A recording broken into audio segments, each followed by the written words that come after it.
మూడు జిల్లాల పర్యటనలో భాగంగా వేమగిరి హెలిప్యాడ్ వద్ద సీఎం చంద్రబాబు నాయుడికి జిల్లా మంత్రులు, అధికారులు, ఎమ్మెల్యేలు ఘనంగా స్వాగతం పలికారు. అక్కడి నుంచి ధవళేశ్వరం బ్యారేజీ గేట్ల పునరుద్ధరణ పనులను చంద్రబాబు ప్రారంభించారు. పునరుద్ధరణ పనులు శిలాఫలకాన్ని ఆవిష్కరించారు. 2014-19 మధ్యకాలంలో ధవళేశ్వరం బ్యారేజీకి 58 కొత్త గేట్లను అప్పటి తెదేపా ప్రభుత్వం అమర్చింది. ఇప్పుడు సిడబ్ల్యూసీ సూచనల మేరకు మిగిలిన 117 గేట్లకు కొత్త గేట్లను అమర్చే పనులకు కూటమి ప్రభుత్వం శ్రీకారం చుట్టింది. ఈ సందర్భంగా ధవళేశ్వరం బ్యారేజీ వద్ద నీటి ప్రవాహాన్ని పరిశీలించి ఇరిగేషన్ అధికారులతో సీఎం మాట్లాడారు. సముద్రంలోకి 27,000 క్యూసెక్కులు, కాలువలకు 14,700 క్యూసెక్ల నీరు విడుదలవుతోందని అధికారులు వివరించారు. కాలువ చివరి భూములకు నీరందేలా ప్రజాప్రతినిధులు, అధికారులు బాధ్యత తీసుకోవాలని సీఎం స్పష్టం చేశారు. అలాగే అందాల కోనసీమకు పోటీగా రాయలసీమలోనూ చక్కటి ఉద్యాన పంటలు పండుతున్నాయని చంద్రబాబు పేర్కొన్నారు. అనంతరం పిచ్చుకలంకలో రైతులతో సమావేశం నిర్వహించారు. వచ్చే ఏడాది జరిగే గోదావరి పుష్కరాలకు ముందుగానే పోలవరం ప్రాజెక్టును జాతికి అంకితం చేస్తామని తెలిపారు.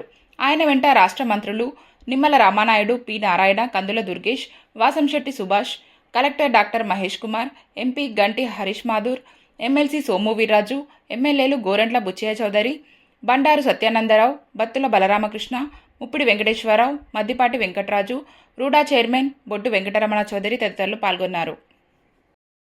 మీటింగ్ అంటే మగవాళ్లే వచ్చేవాళ్ళు.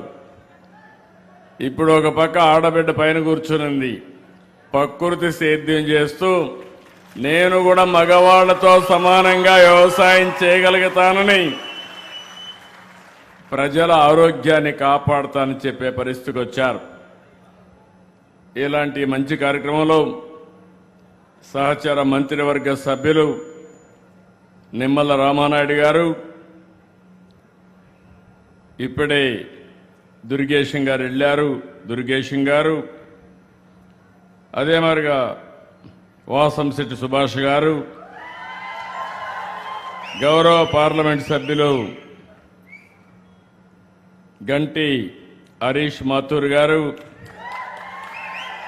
సీనియర్ నాయకుడు, ఎప్పుడు కూడా ప్రజల్లో ఉండే వ్యక్తి బండారు సత్యానందరావు గారు,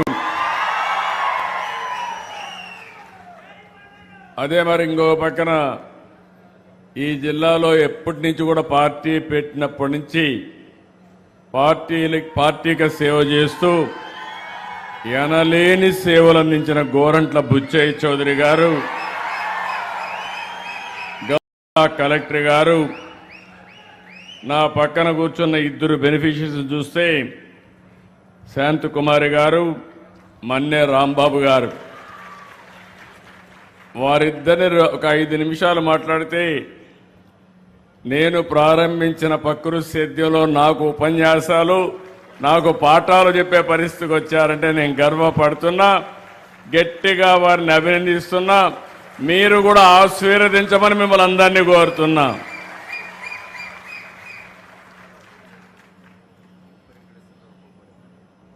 అదే మరి ఇక్కడ కొవ్వూరు ఎమ్మెల్యే ముప్పడి వెంకటేశ్వరరావు గారు కూడా ఉన్నారు.